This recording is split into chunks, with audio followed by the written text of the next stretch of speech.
Ассалаумағалейкум құрметті ағайын.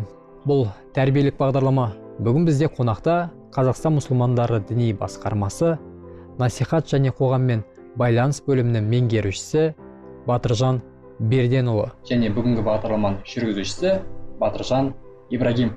Бүгін екі Батыржанның сұхбаты.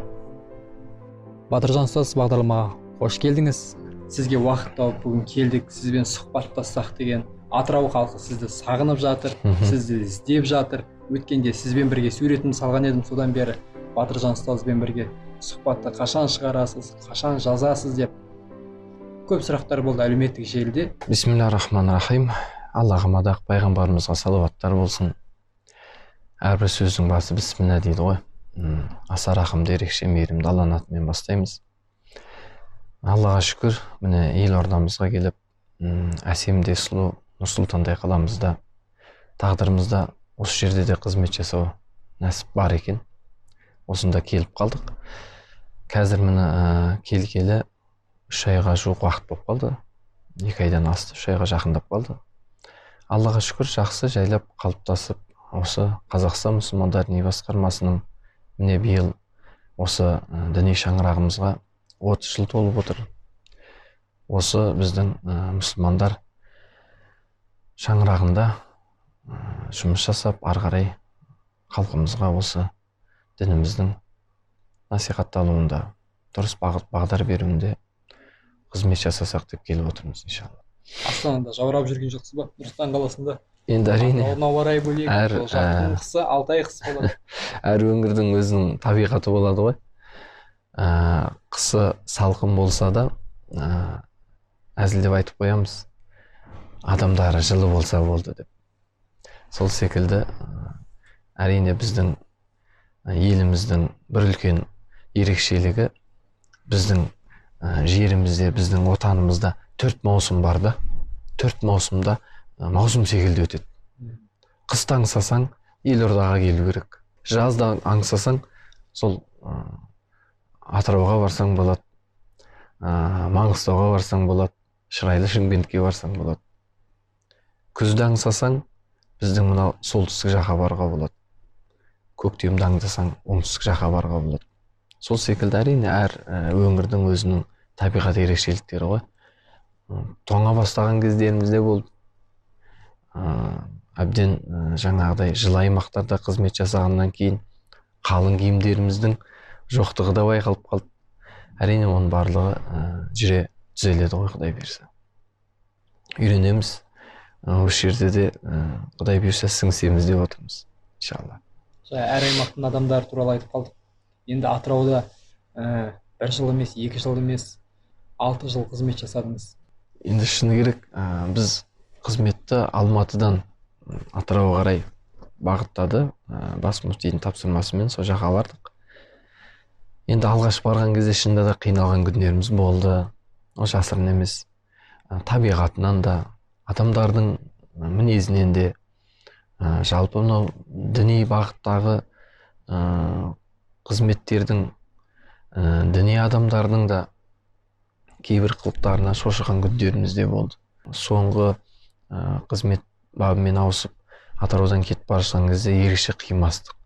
Бір өмірімде бір Атырауда дүниеге келгендей, Атыраудың тумасы ретінде бір терең қалыптасып қалыппын. Оны 6 жылдың ішінде байқамаппыз. Ол енді мен ойлаймын, ол Атыраудың бір ерекшелігі, оны жалпы біздің қазақ елінің ерекшелігі сол ғой, қонақжайлылық. Ол ең бірінші кезекте бізді қазақ халқын, жалпы басқа ұлт өкілдері де бізді осы қонақжай дархандығымызбен таниды ғой. Біздің осы кең пейілдігімізбен таниды. Сол секілді біз барған кезде сол Атыраудың кісі жатырқамайтындығы, кісіні қабылдай білетіндігі, қонақжайлылығы, сосын кейін адамды кей жерлерде табиғат тәрбиелейді. Мысалы, кей жерлерде табиғат әсер етеді. Сол секілді ол жерде ерекше мінез бар, тік айтатын, батырып айтатын, қатты айтатын. Бірақ ол ар жағында еш нәрсе жоқ оның. Жаман ой жоқ, жаман пиғыл жоқ, сені бір құлатайын деген ой жоқ. Бірақ ішіндегін жасырмай тарс етіп айтып қалу. Ол мінезде жұғады екен бара-бара. Менде де сондай қалыптаса бастады кейіннен. Алғаш кезде жай уағыз айтамыз. Жаңағы көркем түрде уағыз айтып жатсаң, кейде байқаймын, жамағаттың ішінде, мешіттің ішіндегі аудитория кішкене тыңдағысы келмей отыратын. Кейін бір күндері қатты айтатын болдым жаңағы. Қатты айтсаң, міне, бізге осындай имам керек. Есімде бір күні бір жұмада қатты уағыз айттым. Қатты айттым. Сол намаз біткеннен кейін, намаз өткізіп болғаннан кейін бір жағы өзімді ыңғайсыздандым, қатты айтып қойдым ба деп. Сөйтіп енді намаздан кейін жамағат келіп қол алысып, қабыл болсын деседі ғой. Сол кезде бәрекелді имам, бүгін жақсы айттыңыз. Бәрінің айтқаны осы. Сосын байқадым, демек қатты айтып, ащы жаңағыдай, былайша айтқанда жұмсақтық кей өңірлерде ол жұмсақ айтатын жерлер бар, бірақ қатты айтатын жерлерде керек екен деп соны да байқадым. Әрине сол секілді қазірде сағыныш болады. Атыраудың сондай асыл азаматтары, жақсы аналарымыз болды. Біреуі бала қылып алды, біреуі іні қылып алды, біреуін мама дедім, біреуін апа дедім. Сол апаларыма дейін хабарласып отырады, жастар хабарласып отырады, үлкен лауазымды қызметте жүрген ағаларымыз хабарласып отырады, айналайын деп отырады. Әлі күнге дейін хабарласып, байланыс үзілген жоқ. Бауыр ретінде хабарласамыз, туысқан ретінде хабарласып кеткендеріміз бар. Дос ретінде күні кеше бір кісі хабарласты, сіз менің досымсыз, дос мәңгі болу керек деп. Сондықтан мен сізге әрдайым хабарласып отырам, байланыста болам, өзіңізбен кеңесіп отырамын деп хабарласып жатыр азаматтар. Алла разы болсын, енді құрметтеп жатыр. Енді қазақ халқы қашанда өзінің тарихында имамды құрметтеген ғой. Имамнан даналық сөзді естіп отырған, бағытын тыңдап отырған, өзі істемесе де имамның айтып отқан насихатын, яғни халықтың жаппай барлығы намаз оқымаса да имам сол жайында айтса екен, насихат айтса екен деп тыңдап өскен ғой жалпы халық. Қазір кейбір үлкендерді естісең, баяғыда имамдар мынандай бір жақсы қиссаларды айтатын деп айтып отырады ғой.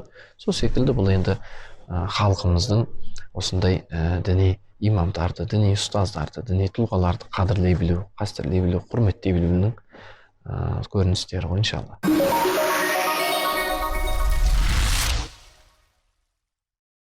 Әлеуметтік желіні қарап отырып, сіздің суретіңізді салған едім. Ертең Батыржан ұстазымызбен кездесемін, сұхбат аламын, Алла бұйыртса күтіңіздер деп. Сол кезде көбісі жазып жатыр, енді біздің ыстық сәлемімізді жеткізіңіз Атырау халқына. Алла разы болсын. Сол сіздің Атырау халықтан сізді жақсы көретін Атырау елінен сол кісілердің сәлемін сізге жеткізіп отырмын. Алла разы болсын. Барлығына үлкен сәлем, үлкен амандық тілеймін. Атырауда сол жақта орталық мешітте, Иманғали мешітінде, Иманғали мешітінде 6 жыл қызмет жасадыңыз. Сол 6 жылдың ішінде бір өзіңізге бір ерекше есіңізде қалатын бір қандай оқиға болды? Қызықты оқиғалар көп болды, шынымды айтсам.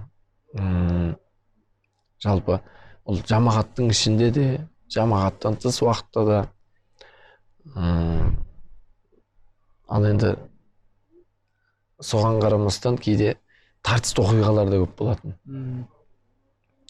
Жаңағыдай, былайша айтқанда, діннен шошып қалған жамағатта көп болғанда, діннен шошып қалған, дін десе қорқып қалған, діни уағыз десе үркіп қалған. Кейде жаңағыдай діни уағыз айтсаң, алғаш кезде ұнатпайтын кездерде болды. Кейіннен көбірек айтса екен деп тыңдайтын тыңдармандар көбейді.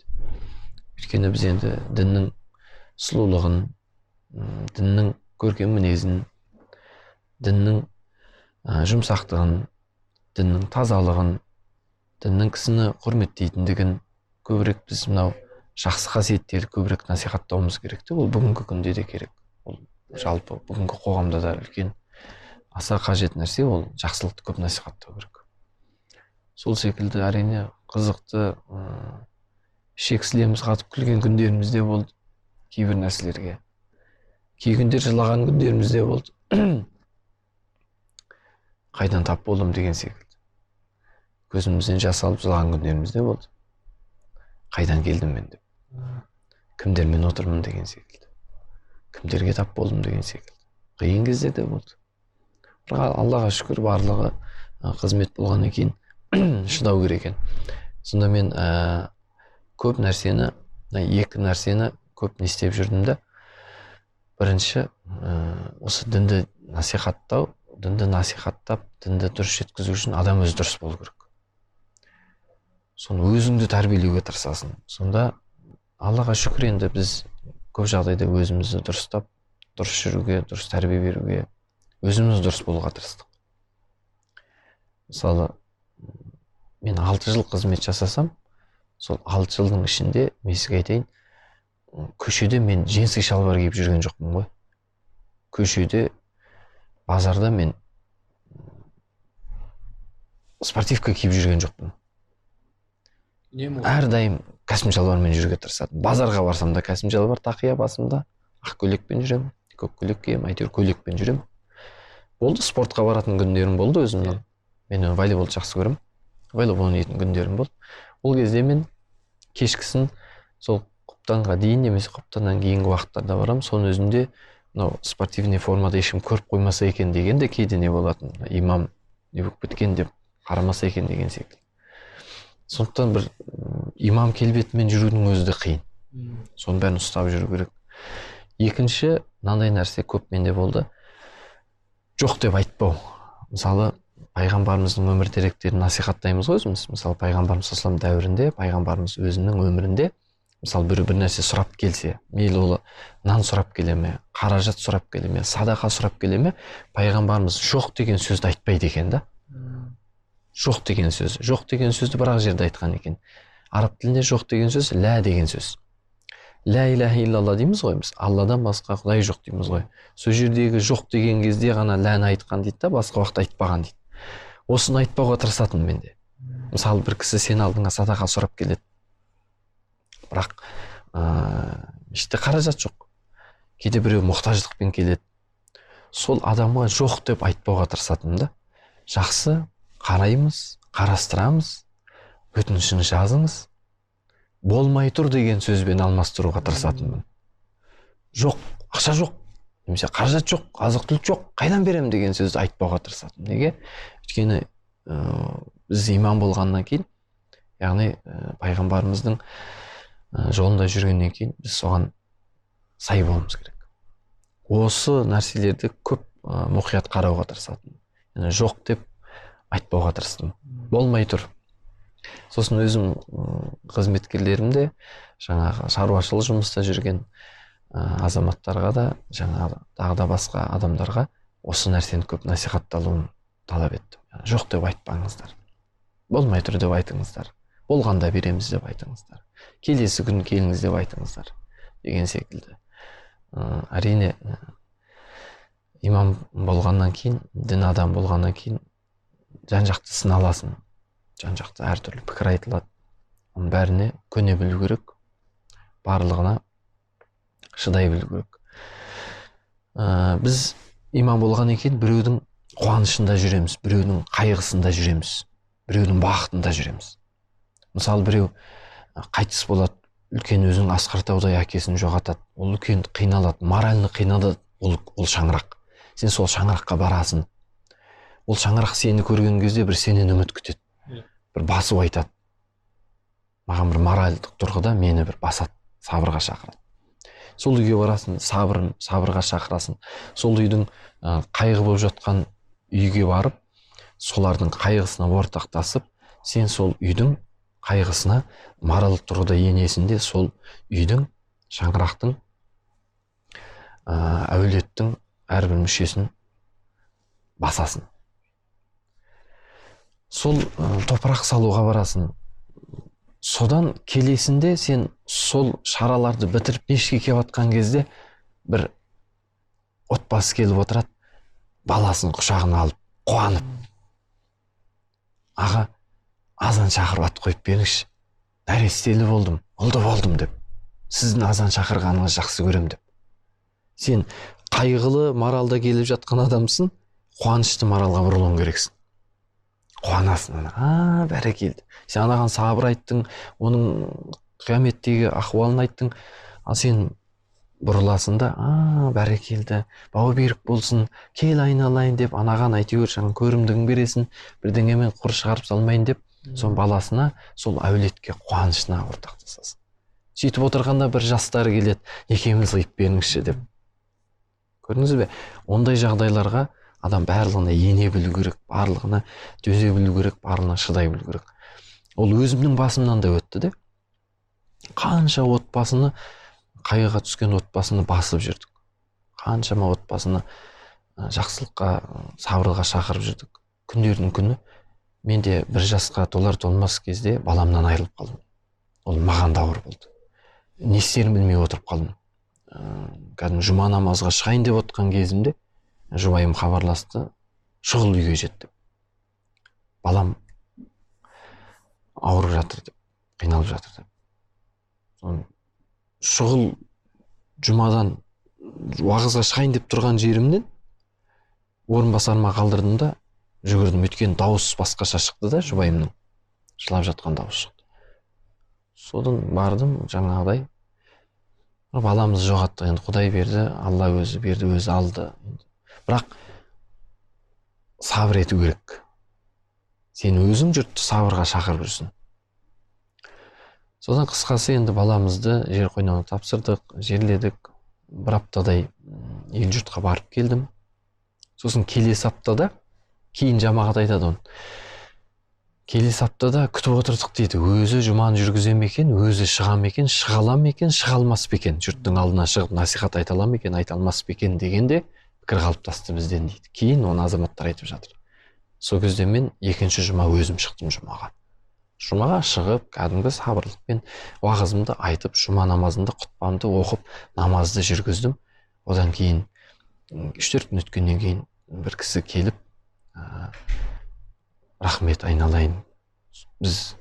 Мен ғана пікірім емес, біз байқап отырдық сені дейді. Жаңағыдай қайтып халыққа сіңісіп кету оңай емес қой, жаңағыдай адам жоғатып осылай келгеннен кейін. Бірақ адам өзін тәрбиелеу керек, шыдау керек. Шүкір, артынан қазір Атыраудан жақсы естелігіміз бар, қызымыз бар. Артынан Құдай қыз берді.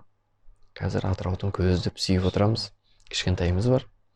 Бірақ адам бәріне шыдай білу керек екен, бәріне төзе білу керек екен. Сонда жаңағыдай имамның қызметінің сондай үлкен ауыр екен, баяғыда жүргенде онша сезбейді екен. Қанша дін жолында қызмет жасап жүрсек те, имам болып көрген кездегі қызмет басқаша болады екен. Имам емес адам айта береді, имамдар неге бүйтпейді, имам неге сөйтпейді. Ал имам болып енгеннен кейін оның жауапкершілігі, оның ауыртпашылығы, оны сезіну басқа сезім.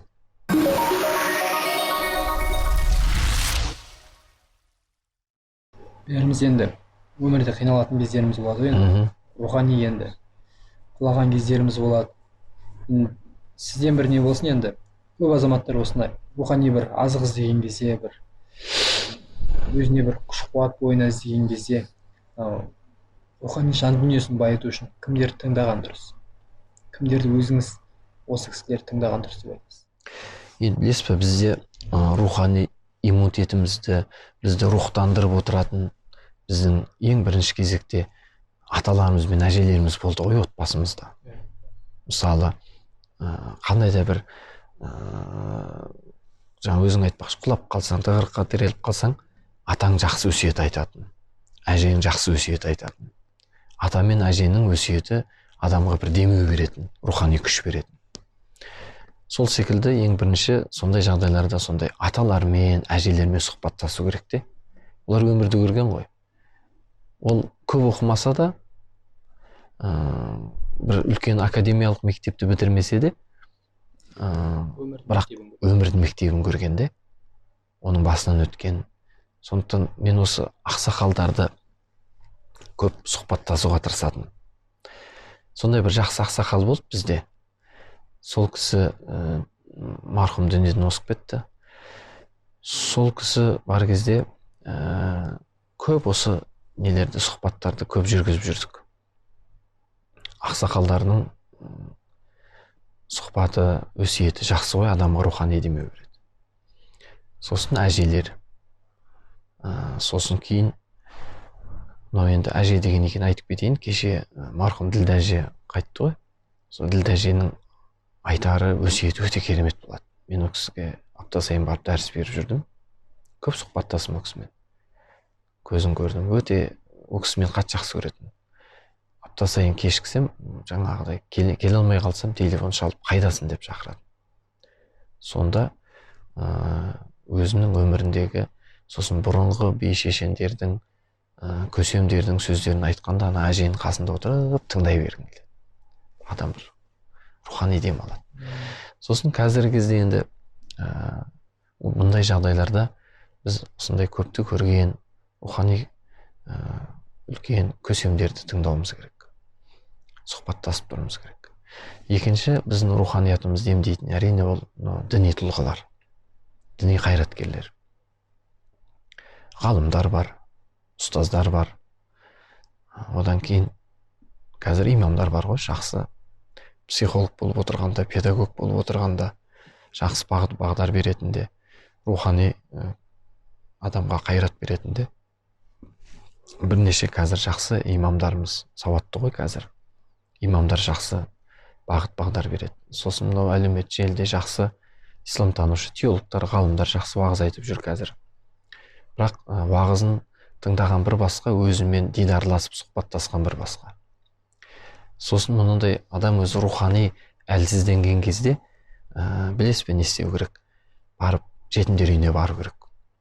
Жетімдердің басын сипап, жетімдермен бір болу керек. Жетімдерді көру керек. Немесе қарттар үйіне бару керек. Мен өзім жеке басымда анда-санда неге барып тұратын? Мынау ана құрсағынан сал ауру болып туылған балдар бар ғой. Біреуінің қолы қайырылып қалған, біреуінің аяғы бүгіліп қалған, жаңағы тамақ жеуі қиын, сөйлей алмай жатқан. Сондай ауруханалар бар. Ол жерде оларды бағып отқан адамдар бар. Ана балаларды көрсең, сен өмірге келгеніңе шүкір етіп, осы жүргеніңе шүкір етіп кетесің. 12 мүшенің сау екен. 12 мүшенің сау болу сен үшін үлкен бақыт екенін түсінесің. Сондай жерге барып тұрып, адамға шынында да ой береді, тәубеге келтіреді. Өйткені біз ұмытып кетеміз ғой, ұмытшақпыз. Лезде ұмытып кетеміз. Ал сондай жерлер адамға ғибрат береді, ой салады. Сол секілді осындай жақсы тұлғалармен, имамдармен сұхбаттасып тұрған жақсы.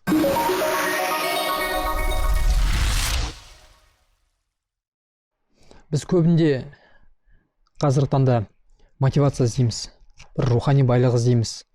Жалпы қазіргі таңда психология, түрлі семинар, тренингтар, мастер-класстар және осыған ақша төлеп азаматтардың көптеп баруы, әйтпесе мешіттерге барсаңыз, сол мешіттерде сол кісілердің беріп жатқан ақпаратын, сол кісілердің беріп жатқан білімдерін тегін айтып жатыр, тегін беріп жатыр деген сияқты. Неліктен адамдар осындай мотивация іздеп, сол дүниеге ақша төлеп, сол дүниеге көптеп барып жатыр? Қазіргі заманда, қазіргі қоғамда шыны керек бұл сырттан келген осындай жобалар ғой. Енді қала тіршілігінде жүргеннен кейін көбісі таңертең жұмысқа барады, кешке үйіне келеді, кейде балаға қарай алмайды. Ауыл жерлерде атасы бар, әжесі бар, ауыл ақсақалдары бар, билері бар, кішкене қой деп өсиет айтатын. Сондықтан болар бұл жаңағыдай бір жағы қаражат табудың көзі болып кетті, екінші бұл көп жарнама болып кетті. Әрине, бірақ пайдасы тисе, ислам бұған тыйым салмайды. Пайдасы болса, адам баласына пайдасы тиетін болса. Мысалы, отбасылық тренингтер қазір бар, бірақ соған қаражат төлеп кірген кезде шынында да отбасындағы өзінің кемшіліктерін сол жерден түзетіп шықса, ерлі зайыптылардың арасындағы қарым қатынасты, бала мен әке, ана мен бала арасындағы қарым қатынасты сол жерден өзі ғибрат алып санасына түйіп шықса, әрине ол жақсы. Бірақ ол уақытша ғана да. Мысалы, осылай мақсат бағдар беруі мүмкін, бірақ ол өмірлік тәжірибеде, өмірлік практикада ол жалпы ата-ананың бойында болу керек те, баламен күнделік болу керек. Ал енді сіз айтып жатқан дүние расында да ол мешіттерде бар ғой. Мысалы, отбасы сабақтары бар, әдеп сабақтары бар. Бұның ішінде барлық қамтылған. Мысалы, қазір біз насихат бөліміндеміз ғой, қазір барлық мешіттерде мысалы кешкісін дәрістер бар отбасы жайында. Одан кейін әдеп, этика, ақлақ, мораль, оның барлығы мешіттерде айтылып жатыр. Жұма күнгі насихаттарда айтылып жатыр. Енді бірақ пенде болғаннан кейін көбісі оған уақыт бөліп арнайы бара бермейді де, жаңа мешітке қасиетті адамдар бару керек деп ойлайтын шығар. Таза адамдар бару керек деп ойлайтын шығар. Әлі сондай түсінік бар шығар. Мешітке негізі ол кез келген мұсылман баласы бару керек қой. Барып, не айтылып жатыр, қандай бағдар беріп жатыр, оны тыңдау керек. Бір сағат бір ертеректеу. Иә, ертеректеу барып тыңдап, насихат тыңдап. Әрине ол тегін насихат. Сондықтан бұл жерде адам баласы өз әрекет жасау керек деп ойлаймын. Екіншіден, енді шыны керек, осы жерде бір атаның бір айтқан сөзі есіме оралып жатыр да, бір ата немересіне айтқан екен. Ашаршылық кезде. Қазір кім екен ұмытып тұрмын атын. Кешегі ашаршылық кездерде атасы немересіне айтқан екен: балам, біз жақсы күнде өмір сүріп жатырмыз ғой деп. Сонда немересі: ата, қалай жақсы күнде өмір сүріп жатырмыз? Аштықтан өлейін деп жатырмыз. Жоқ, біз жақсы күнде өмір сүріп жатырмыз. Бізден кейін сондай бір дәуір келеді. Олар қиын өмір сүреді.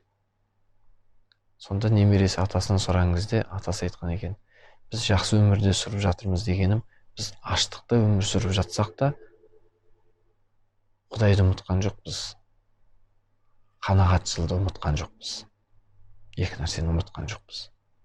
Бірақ сондай бір тоқтық заман келеді, олар екі нәрсені ұмытып кетеді. Олар Құдайын ұмытады, олар қанағатшылдықты ұмытады деген екен. Сондықтан бұл адам баласы кейде өзінің отбасынан өзі қанағаттап болуы мүмкін. Мысалда, ал негізінде өмір сүріп жатқан отбасы керемет.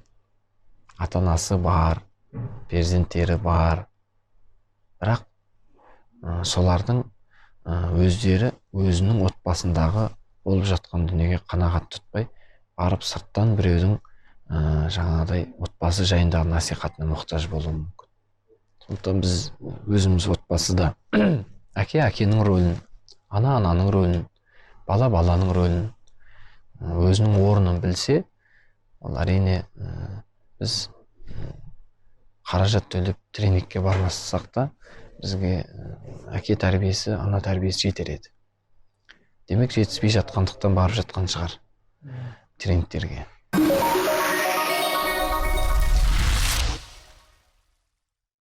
Әке әкенің рөлі, бала баланың рөлі деп жатырмыз енді. Енді осының ең бастамасы шаңырақ құрудан басталады, отбасын құрудан басталады. Жалпы баланың тәрбиесін ол дүниеге келгеннен кейін емес, ол жаңағыдай іште пайда болғаннан бастау керек дейді. Яғни соған дайындығы керек деген сияқты, өзін дұрыстау керек деген сияқты. Ол дүниеге келіп, белгілі бір жасқа келгеннен кейін осының бір тәрбиесімен айналысайын деген сияқты емес. Яғни оның баласын тәрбиесін тіпті сол баланың анасын таңдағаннан басталады деп жатады. Осы турасында айтсаңыз бір, жалпы қазір жастарымыз өзіне жар таңдаған кезде қандай дүниелерге мән берген дұрыс, қандай дүниелерге назар аударған дұрыс?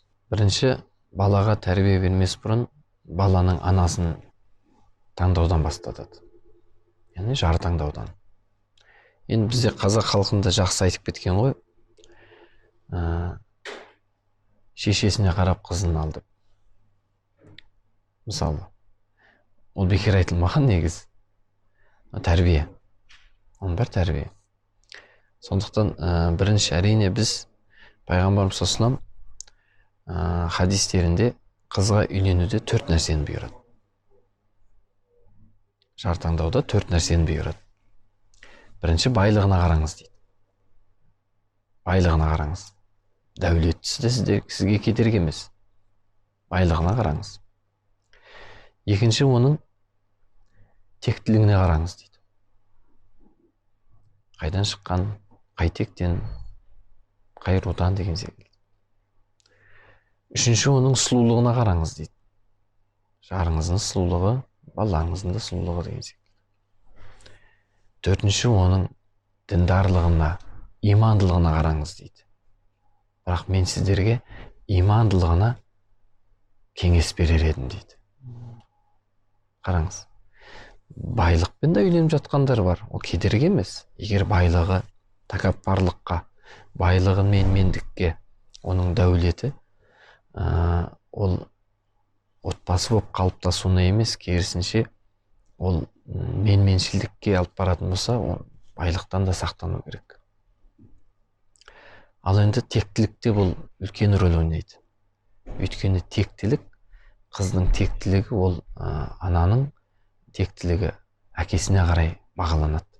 Әкесі текті болса, анау сіздің ұл қыздарыңыздан текті ұрпақ шығады.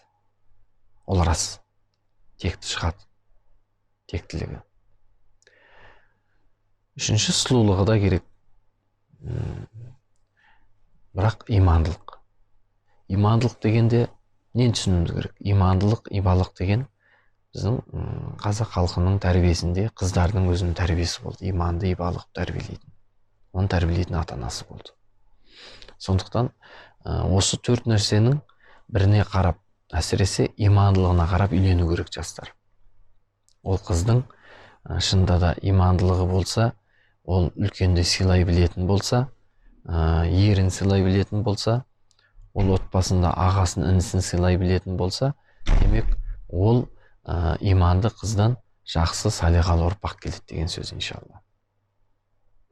Сондықтан пайғамбарымыздың келесі хадисінде қоқыста өскен гүлден сақтаныңдар дейді. Қоқыста да гүл өседі. Қоқыста өскен гүлден сақтаныңыздар дейді. Рас қой, кейде қоқыстарда бір әдемі гүлдер тұрады. Өзіне қаратып тұрады. Қып-қызыл болып, сап-сары болып, әп-әдемі болып. Жаңағы гүлдер өсіп тұрады. Бірақ ол қоқыстан өсіп тұр да. Сол секілді сондай ишара бар ол жерде. Сол секілді тектілік те керек. Тектілік имандылық қылады. Имандылық ол ибалылық. Иншалла отбасында иманды, ибалы болса, ол иншалла өзінің ертең ұрпақтары да иманды, ибалы болады. Сондықтан барлығына қарау керек. Жан-жақтан ойлану керек. Білімдісіне қарау керек. Қазіргі кезде шын керек, өз иманды, ибалы қыздар өзі қоғамда байқалып тұрады ғой. Өз университетте оқып жүрген кезде де, өзімізде студент болдық, өзімізде кезінде шәкірт болдық. Университетте жүрген кезде де бір топ қыздың ішінен өзі ибалылығы, имандылығы өзі бетіне, сүттің бетіне шыққан қаймақ секілді көрініп тұрады өзі. Кім ибалы, кім иманды екен. Сол секілді иманды болған дұрыс қой иншалла. Батыржан аға, жеңгеміздің қай дүниесі қарадыңыз? Мен біздің жеңгең имандылығына қарадым. Екінші тектілігіне қарадым. Сол имандылығы мен тектілігі сұлулығын алып келді ғой. Сұлулығы сізге байлық болып келеді. Сондықтан мен бірінші сол имандылығына қарадым. Өйткені өзім имандылық жолда жүрем.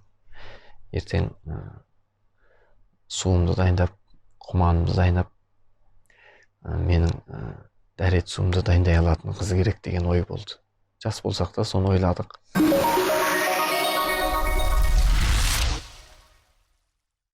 Көбіміз бала тәрбиесінде, білмеймін енді, бала тәрбиесінде көбіміз жаңағы неше түрлі әлеуметтік желіні қарап, осыны қалай тәрбиелейміз, қалай суын береміз, қалай тамағын береміз, қалай киіндіреміз деген сияқты не беру керек деп бәрін ақтарып кетеміз.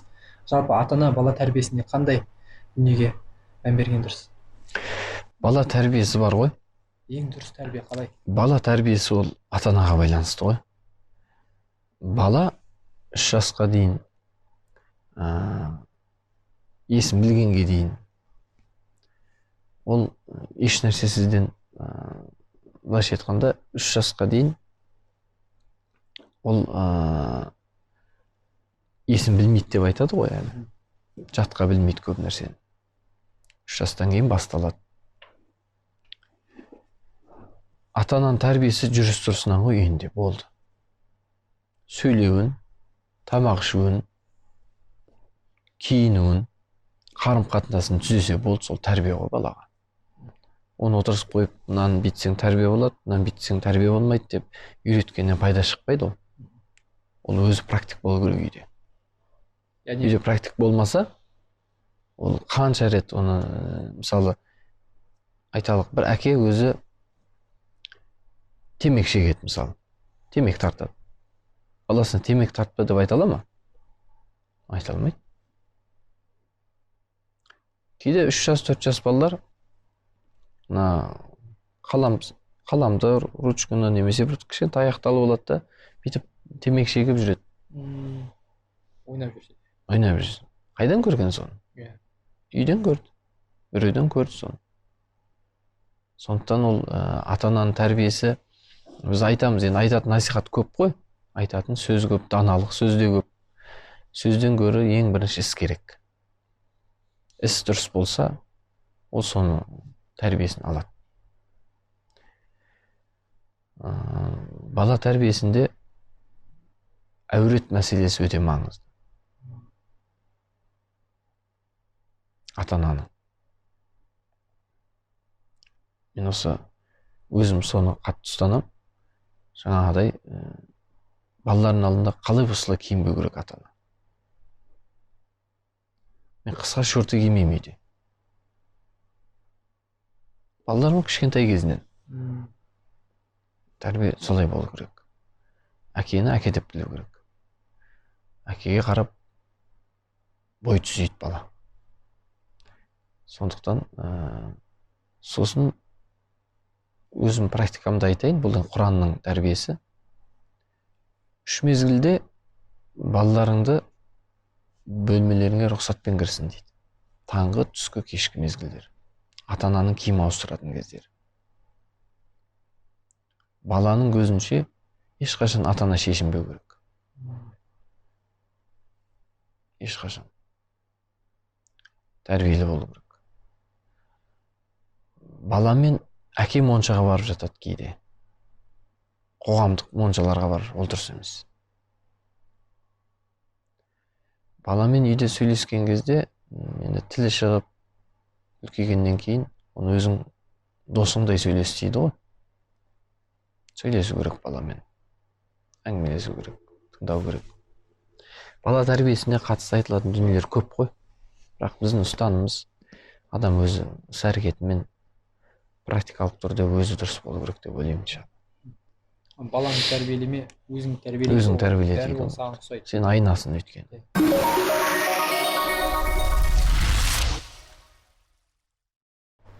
Бағана әлеуметтік желі деп қалдық енді. Қазір енді барлығымыз әлеуметтік желіде отырмыз ғой. Көбінде бірақ бір жақсы дүние салсаң да, өзіңе ұнайтын дүние салсаң да, болмаса бір кісіні жынадай өзіңе бір жақсы кісі деп танып сол кісіні салсаң да деген сияқты. Бір кісілерден жақсы сөз болады, бір кісілерден жаман сөз болады. Білетін, білмейтін адамымызды әлеуметтік желіде жерден алып жерге салып жатырмыз. Қаншалықты дұрыс шығар? Бұл қазір қоғамның дерті болды ғой. Қазір екінің бірінің қолында әлеуметтік желіні қарайды, Инстаграм қарайды, Фейсбук қарайды. Дұрыс ақпараттан мәлімет болу керек. Қазір ақпарат айдыны ашық қой, жалпы ақпараттандыру тез жолға қойылған. Мәлімет желі керек. Бірақ оның керек көздері қазір кезде қол жетімді, қашықта тұрған адамға сен лезде жету жолдарын жеңілдетілген құрал ғой бұның барлығы бүгінгі күнде. Біз оны қай нәрсені болмасын, оны теріс жолға қолдансақ, ол зиян болып шығады да. Сол секілді әлеуметтік желіде қазір ең үлкен қателік, ең үлкен нәрсе, бұл жаңағыда өзі көрмеген, өзі танымаған, өзі сұхбаттас болып көрмеген, бірге дәмдес болып көрмеген, сапарлас болып көрмеген адамына әртүрлі қайшы пікір жазу, немесе соның артынан ғайбаттап жамандау, бұл өте үлкен нәрсе, күнә нәрсе. Бұл ғайбат деген, ол біздің ислам шариғатымызда, ислам дінінде, бұл ең үлкен күнәлардың бірі ғайбат. Өйткені ол өліп қалған бауырыңның етін жеумен пара-пар деген. Құдай сақтасын. Бұл ғайбаттың жазасы өте ауырды. Мысалы, қазір қарап отырсаңыз, әлеуметтік желіде біреу жақсы бір ақпарат шығарады, жаңалық жариялайды. Соның төмен жағына танымаса да, білмесе де, соған жамандап соны комментарий жаза береді. Бірақ бұл дүниеден өтпес бұрын оның тәубесі қабыл болу үшін оның шарттары бар. Ана жамандаған кісін барып содан кешірім тілеу керек. Ол қайтып сұрайды. Біреу шығыста, біреу батыста отыр. Танымаса, көрмесе. Сосын ғайбаттан әлеуметтік желіде комментарий жазғанда сақ болу керек, өте байқау керек. Мысалы, кейде біреулер жалған ақпарат салып жіберуі мүмкін. Жалған ақпарат салып жіберетіндер де бар. Оған сен отырасында комментарий жазасың. Бәлкім ол жалған болатын шығар. Сондықтан бұл адамның қақысы өте маңызды да бұл дүниеде. Ол дүниеде оның қақысының қиындығы мынада. Мысалы, біреуді жамандау, біреудің қақысына кіріп, соған жаман сөз айту, сен бүкіл жасап жатқан игі істеріңді соған апарып беру деген сөз. Сен сонша сауап істеп жатсың, қандай жақсылықтар істеп жатсың, сол күнделікті өміріңде. Бірақ сен біреудің ақысына кіріп жамандасаң, біреуді жаңағыдай ғайбаттасаң, пайғамбарымызға келеді, бір сахаба келіп сұрайды: "О пайғамбар", дейді, "сізге екі әйелдің мысалын айтқым келеді", дейді. "Соның қайсысы жақсы айтып берсеңіз", дейді. Қараңыз, екі әйелдің мысалы. Бірінші әйел, дейді, 5 уақыт намаз оқиды, дейді. Ораза ұстайды, дейді, нәпіл оразалары бар, дейді. Садақасын беріп отырады, дейді. Дәулеті бар, дейді. Яғни намаз да оқиды, ораза да ұстайды. Бұның ерекшелігі садақа береді де. Баршылық, бай дәулетті. Төртінші, бірақ бұл кісі көп жамандап қояды. Ғайбат айтады, біреуді біреумен шағыстырады, өсек дейді, айтатын өсек, ғайбат. Екінші әйел мысалын айтады. Екінші әйел мысалы, ол да намаз оқиды, дейді. Ол да ораза ұстайды, дейді. Бірақ оның садақасы жоқ, дейді. Дәулет жоқ та садақа бере алмайды. Кедей кісі, дейді. Садақа бере алмайды. Төртінші кісі жамандамайды, дейді. Қайсысының мысалы жақсы, дейді. Осы екі әйелдің қайсысы абзал, қайсысы жақсы, дейді. Бірақ анау бірінші айтқан әйелі көбірек қайырымдылық істейді. Оның атқарып жатқан жұмысы, былайша айтқанда, мына кедей әйелден қарағанда көбірек. Сосын пайғамбарымыз айтады: "Екінші әйел жәннаттық", дейді. Неге? Өйткені ол адамдардың ғайбаттап біреудің ақысына кіріп жатыр. Бұл дүниеде біреудің ақысына кірсең, біреуді жамандасаң, дейді, келесі хадисте, сен ақыретке барғанда, есеп қисап күніне барған кезде сен бүкіл жақсылығыңды соған бересің, дейді. Өйткені ол адам ол адам бүкіл өзінің есебін бергеннен кейін жәннатқа кіре алмай қалса дейді, соған қатысты кім не айтты, кім жамандады, содан бүкіл соның жақсылығын бәрін өзіне алып алады да ол жәннатқа емін еркін кіріп кетеді дейді. Сен қанша амал жасайсың, жақсылық жасайсың, ізгі істер істейсің, бірақ сен біреуді жамандадың, біреудің хақысына кірдің, біреуді ғайбаттадың, сен бүкіл істеген сауабыңды мәдеп соған апарып бересің. Болды. Сен құр қаласың. Күлді жақсылығынан махрұм қаласың. Еш нәрсең жоқ.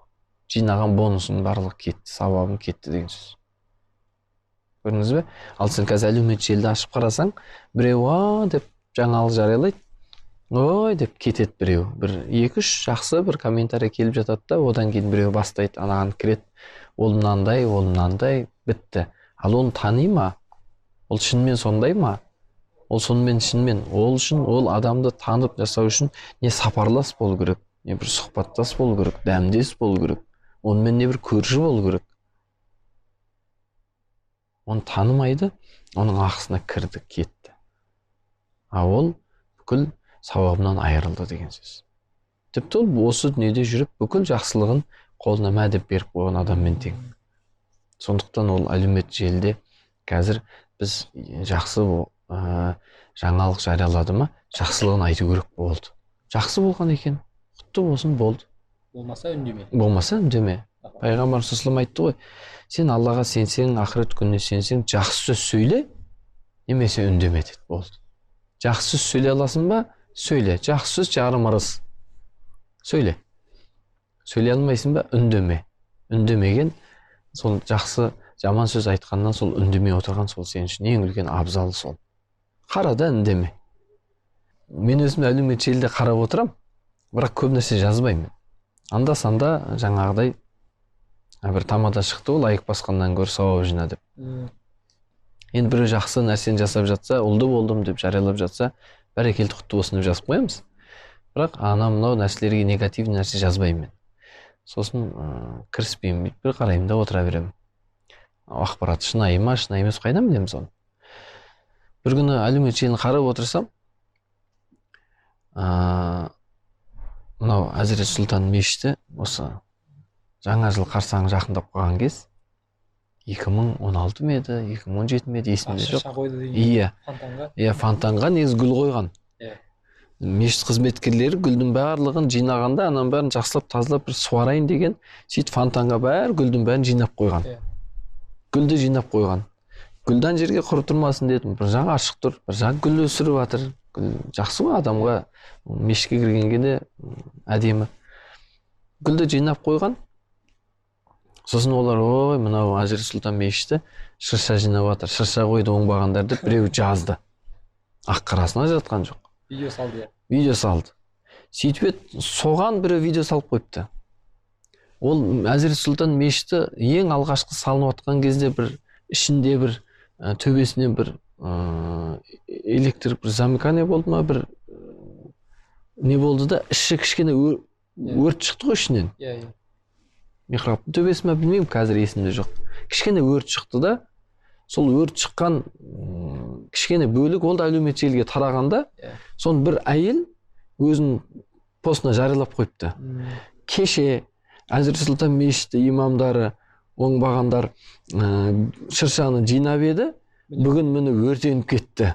Міне Құдайдан қорықпағандар осылай болады деп жазып қараңызшы. Ол өртенген 2010 жылдарына ма, сол өрт шыққан кезі сол, анау гүлді жинап атқан кешегі 7 жыл, 8 жыл арасын салып жасап жатыр. Оны алғанда біреу жариялап жіберген. Міне бұлар шыршаны жинап еді, Құдай жазасын беріп өрт қылды деп. Енді осының төмен жағында комментарияны қарасам, Құдай-ау сақтасын, енді жазып жатыр адамдар. Оңбаған бұлар. Иттерсін басына қаптап жамандап жатыр аналар. Бірақ ақпарат шынайы емес қой. Оны ақ қарасын ажыратқан жоқ. Оған неше түрлі комментарий жасады. Оны ана салған адамға таң қаламын да мен. Құдай жазасын берді бұлардың дейді. Сөзін қарсаңыз. Сол секілді ол сіз білмейсіз, көрмейсіз. Сондықтан әлеуметтік желіде қазір неше түрлі ақпарат тарқап жатыр. Шынайылығы бар, дұрысы бар, бұрысы бар. одан кейін отырасыз да оның жаңағыдай хақысына кіріп, сосын мынандай нәрсе бар ғой әлеуметтік желіде, комментариядағы адамдар бірімен бірі айтысып кетеді. О, жариялаған адам қалды жайына, ол бейшара жариялап бір жақсылықты босқа қалды. Мына жақта екеуі атысып, тартысып, мына жақта кетті, мына жақта. Ол болмайды ғой. Оны ертең ақысын қалай ажыратады? Мына имам жаназа шығарған кезде жаназаны мәйітті қойып қояды да, мынадан алатын ақыларың бар ма дейді. Қарызы болса бір, ол сол жерде көрген адамдардікі үшін ол. Бұл жеңіл бола ма деген бір себеп ол. Бір үміт ол. Мынаның ақысы бар ма, кімнің беретіні бар дейді. Немесе бұл берешек бар ма еді? Ол отыр міне, қызы тұр, бересіңдер ма дейді, әкең қарыз болса, береміз дейді. Сосын жұрт қайтады. Ол сол бір көшенің тұрғындары, бір ауылдың адамдары. Сол жерде әйтеуір адал болып кетсін, көзін көрген адамдардың арасында бұл жақсы адам еді, күнәм жаңағыдай кештік деген секілді шығарып салу үшін айтылады. Ал қазір әлеуметтік желіден ар жақта отырып біреу жазады, оның жаназасына қатысып отқан жоқ қой, кеп кешірім сұрайтын. Немесе кешірім сұрамай өзі бұрын дүниеден өтіп кетуі мүмкін. Құдай біледі. Сондықтан мұсылманның ақысына, біреудің құқығына кіруден сақ болған дұрыс.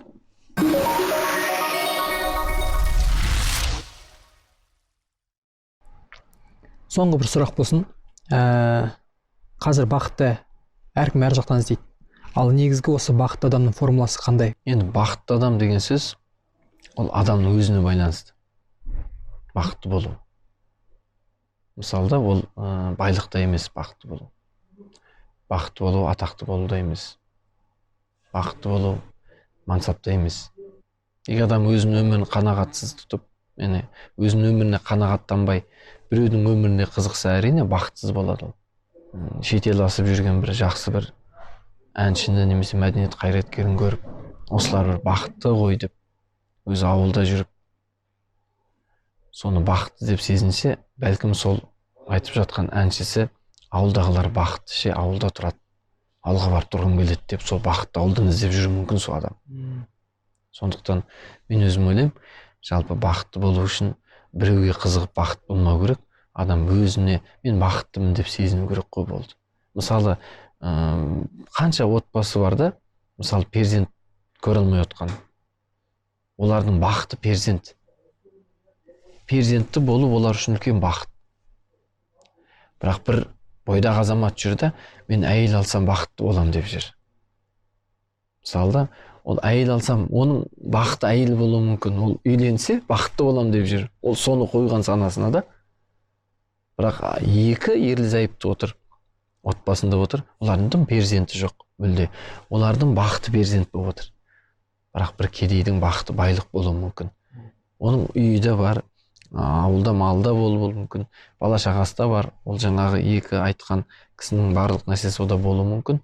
Бірақ ол дүниесі жоқ, ол байлықтан деп отыр мүмкін. Бірақ бір бай дәулеттерді көресің кейде, олар бақытты басқа жақтан іздеп отырады. Барлығы жетеді, байлығы бар, барлық дүниесі асып-тасып отыр, бәрін орнына қойған, бірақ бақытты олар байлықтан көріп отырған жоқ. Бақытты болып отырған жоқ, керісінше бақытты басқа нәрседен іздеп отыр. Ондай да отбасылар бар. Сондықтан біреудің отбасына қарап, біреудің жүріс-тұрысына қарап, тұрмысына қарап, бақытты іздемеу керек. Сондықтан бұл жерде біреудің тұрмысына еліктеуді қою керек те, біреудің тұрмысын мысал алмау керек. Әркімнің өзінің несібесі болады, әркімнің өзінің өмірі болады. Біреудікі ащы, біреудікі тұщы болады. Біреудікі жетіседі, біреудікі жетіспей қалады. Сондықтан шынында да сіз суреттеген кісіге барыңызда, сіз үшін бақыт неде деп сұраңызшы. Ол айтуы мүмкін. Мен үшін бақыт. Ана армандап жүрген адамдардікін айтуы мүмкін. Мысалы бір кедей адамға барыңызда, сіз үшін бақыт не деп сұраңыз, ол айтуы мүмкін. Мысалы, мен үшін бақыт байлықта сияқты деп айтуы мүмкін. Бірақ бай дәулетті адамға барыңызда, бақыт не деп сұраңыз, ол айтуы мүмкін. Бақыт басқа жақта. Өйткені біз байлықты бір нәрсеге тәуелді қылмауымыз керек. Адам әркім өзі дені сау. Мысалы бір адамдар бар, енді Құдай сақтасын да дене мүшесі сау емес. Оның бақыты ол жүрсем дейді, отырсам адам секілді отырып қолыммен тамақтансам дейді. Оған дүниең де керек емес, шет елің де керек емес, атағың да керек емес, мансабы да керек емес. Оған қолы болса болды, оған отырып тамақ жесем дейді. Сондықтан бақыттың формуласын тұрмысқа бір нәрсеге негіздей алмайтын шығармыз. Оны әркім өзі бақыттымын деп сезіну керек. Менің принцибімде бақытты болу ол иман байлығы деп ойлаймын мен. Құдай өмір берді, өзін танытқан тіршілік берді. Құдайды танысаң, сен үшін сол бақыт деп ойлаймын. Ар жағы келеді ғой. Бүгін кедей боларсың, ертең бай боларсың. Рахмет Батыржан ұстаз. Алла разы болсын. Уақыт бөліп осындай құнды ақпарат беріп, жақсы сұхбат бергеніңіз үшін рахмет. Құрметті ағайын, бұл тәрбиелік бағдарлама. Жақсы күндерде қайта жолығайық.